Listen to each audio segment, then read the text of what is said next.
Haïti est simplement un phénomène naturel.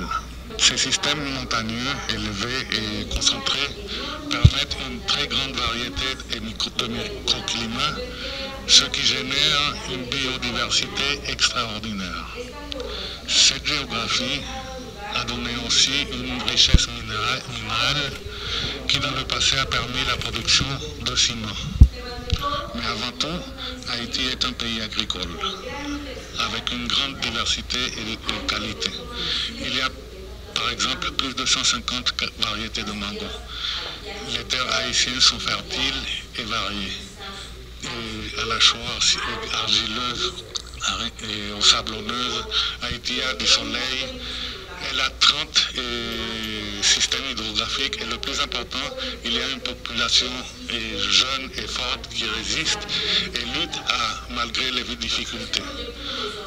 Ce projet a commencé il y a 2 ans avec une visite à Grossavia. Peu après ma nomination comme consul.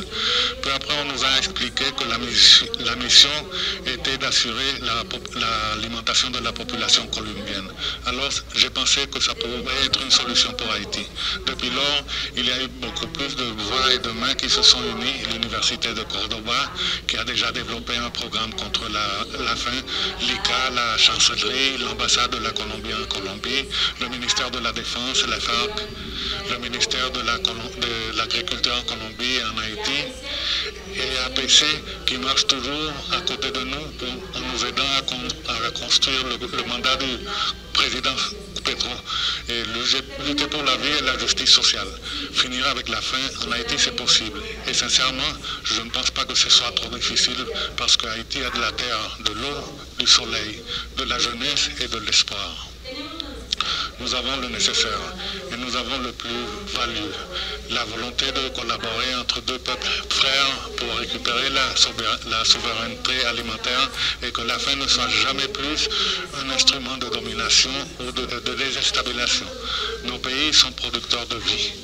Haïti a tout dépôt de nourriture pour le monde. C'est pour cela que nous nous sommes unis à Haïti dans cette nuit qui est pour nous aussi. La lutte pour la dignité, pour la justice, pour le bien-être de nos peuples. Cette mission est nécessaire et très belle.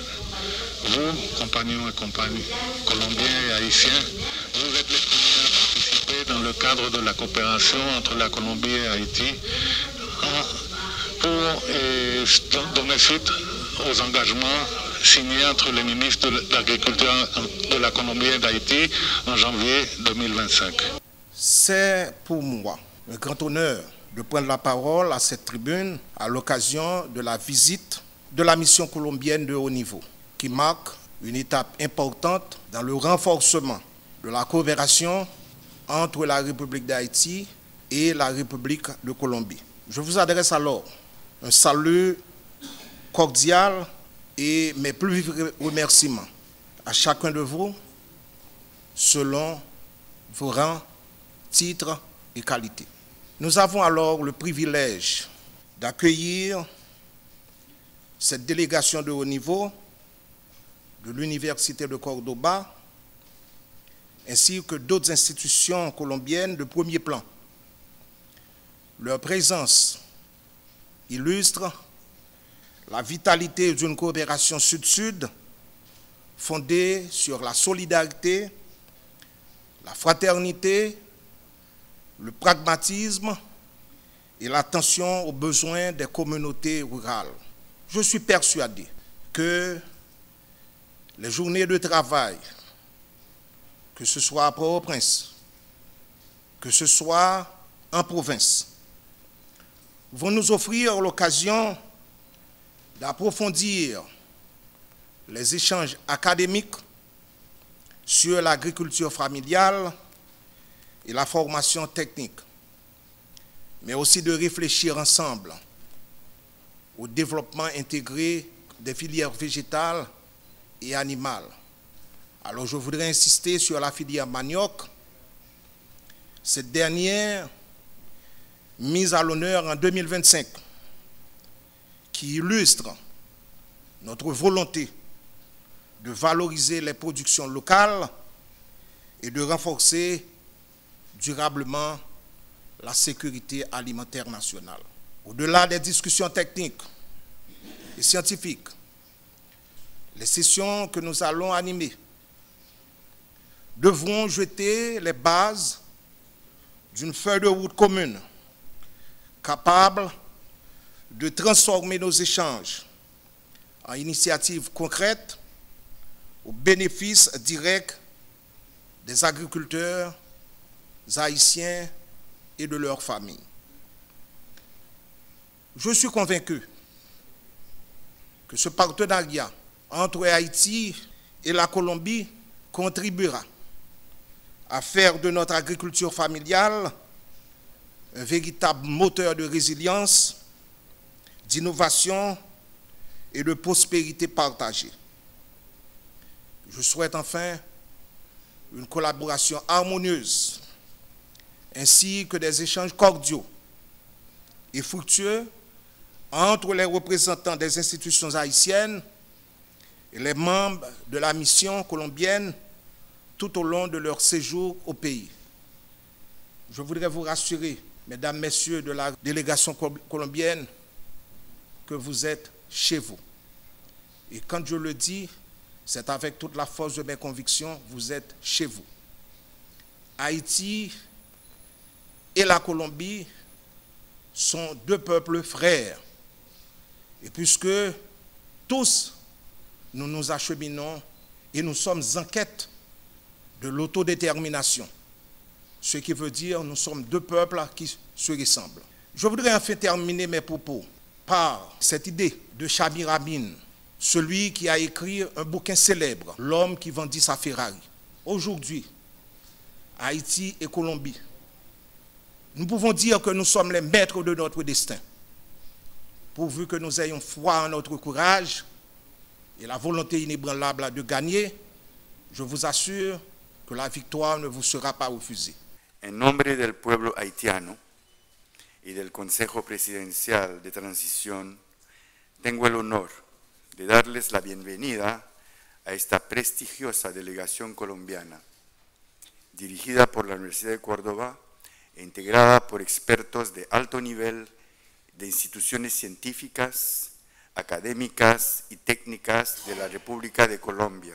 Su presencia aquí demuestra el compromiso de la nación colombiana y su gobierno de colaborar con nuestro país en el marco de los diversos acuerdos firmados por ambos estados. Cette mission fait suite au récent passage en Haïti du président Gustavo Petro le 18 juillet dernier à l'occasion de l'ouverture de l'ambassade de Colombie. Plusieurs membres du gouvernement colombien avaient eu des échanges avec leurs homologues haïtiens. Il avait été convenu que cette première mission scientifique et technique viendrait travailler avec le ministère de l'Agriculture, des Ressources naturelles et du Développement rural. Le peuple haïtien, le Conseil présidentiel de transition et le gouvernement du Premier ministre Alix Didier Fils-Aimé vous adressent leurs remerciements. Vous avez tenu parole et en politique, ceci n'a pas de prix. Nous saisissons cette occasion pour saluer et féliciter en particulier les ministres Vernet et Rojas et le recteur Jairo Torres et ses collaborateurs qui ne cessent de prouver leurs compétences et leur dévouement à un moment aussi difficile de notre histoire. Aujourd'hui, nous sommes appelés à poursuivre cette tradition d'entraide et de coopération établie très tôt dans leur histoire par les premiers dirigeants de nos deux pays. Grâce à cette mission de consultation, nous franchirons une étape décisive vers un partenariat stratégique embrassant une vision plus large et vers le renforcement de communautés rurales devenues fortes, prospères et inclusives. La souveraineté alimentaire est un objectif important dans un monde marqué par les incertitudes climatiques et économiques. Nous n'avons d'autre choix que d'investir dans nos propres capacités productives.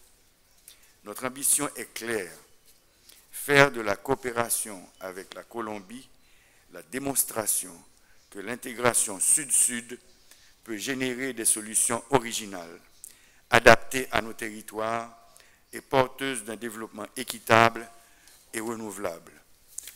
Mesdames et messieurs, señores y señoras, en nombre del pueblo haitiano, mis colegas y el gobierno haitiano, agradezco efusivamente a la República de Colombia y a todas las instituciones sociales que apoyan esta iniciativa.